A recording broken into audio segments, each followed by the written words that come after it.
Hi there, my name is Stephen Pettican, and I am the Chief Executive Officer of Light Project Peterborough. And how did I get into the work that I'm doing now? So I used to work for Peterborough City Council in children's services, and over the years I've generally worked in sectors that you would say sort of the social care type sectors. I've worked in church communities, I've worked as a consultant for the charity sector, and I've worked for statutory services such as the local authority.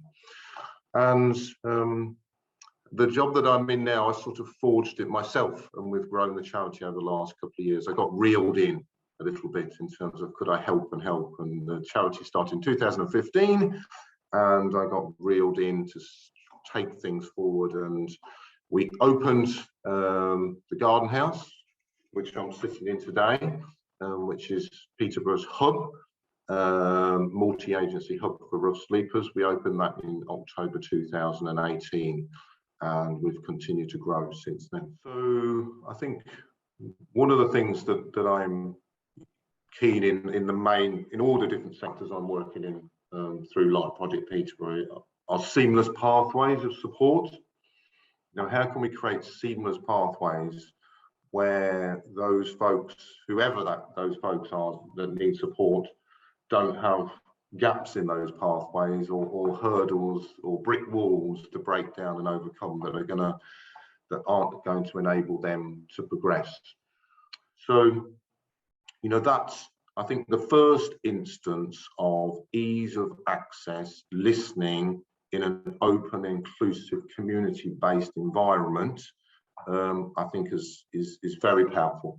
Is very powerful in terms of outcomes, whichever we want to talk about. At the end of that, you know, we have seen, you know, numerous people being signed up to primary care services through that pathway. I haven't got the number to, you know, to pull out my hat, but very effective in terms of, you know, particularly GP registrations. And, you know, now I've got a doctor. I haven't had a doctor for 5 years. You know, now I've got a doctor, and I tried before, but the nurse that I met a couple of days ago has now registered me at the doctor's and is now trying to work with me on a pathway to, you know, just maintain access with primary care services, or where again we've seen, you know, good outcomes is access into secondary care services as well. I think the opportunity within a multi-agency setting is that, you know, a service user, a guest, can come in and there can be a range of different pieces of literature or information around. And, you know, they can go, oh, okay, yeah, all right, I'm interested in that one.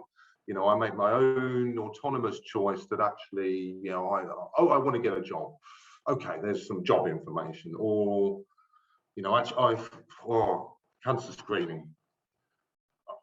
Actually, I know there's a history of cancer in my family, and I've not really talked about it with anybody, but that's prompting me now to know there is something going on, whether it's screening or information. If you've got these symptoms, that's some information around. So, you know, that's, you know, the ability to be selective and quite quiet and making your own choices and going, well, actually, my mind's thinking about that, but I may not be ready to talk about it yet, but I'm just musing around and thinking that through.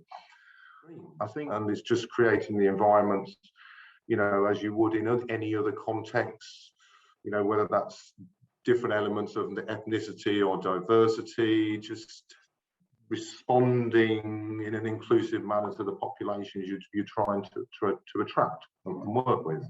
You know, is the health system integrated enough?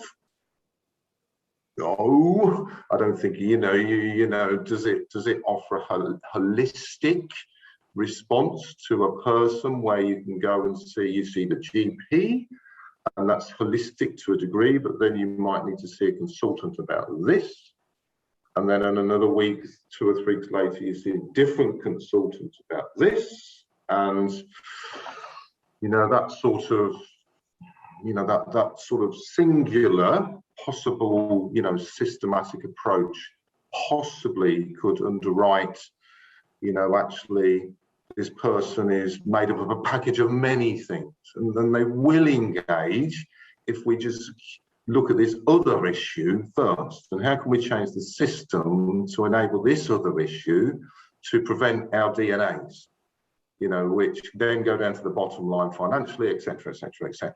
But there's other little barriers that are preventing those DNAs. And actually, you know, what I generally see is there is a real, you know, people won't progress in whatever world that is, whether they're pulling away from drugs and alcohol, from crime, for, you know, undiagnosed health needs, etc., etc., etc. They won't progress because of some of the things that are in their world. But we, you know, there is an argument to say that 50% of the lack of progression sits in our world. You know, we need to analyze ourselves. We need to scrutinize ourselves, you know, and say, actually, what are we not doing right to enable these folks who we believe are great people and have great potential to come through and, you know, to possibly work with them and overcome a couple of their barriers to save their lives and get them diagnosed and help them continue with their health care. Now, a very important point to just keep finishing on is that continuation of the healthcare, that if you've moved into, you know, some very lower level accommodation with very low support and your emotional resilience might be quite low, you know, how can we continue to engage those folks? So we screen, you know, we diagnose, we start treatment, we need recurring treatment, and actually we're still at the bottom of trying to break out of some tough things. How do we as a system maintain that engagement with folks? If they miss one or two appointments, do we scrub them off? Do we keep them going? What is the community work to keep people coming in? Because ultimately, you know, the bottom line financially, it costs us all a lot of money, you know, if people don't engage and go through their support and their services. And on the other end, you know, if people don't get through the system, they die early in pain, and they suffer. So I think that 50-50, you know, and I think this is part of this, you know, what we're doing today, you know, is what do we need to do? Because a lot of the thinking and the responsibility sits with us, not aligning things as well as we could, including myself, as what we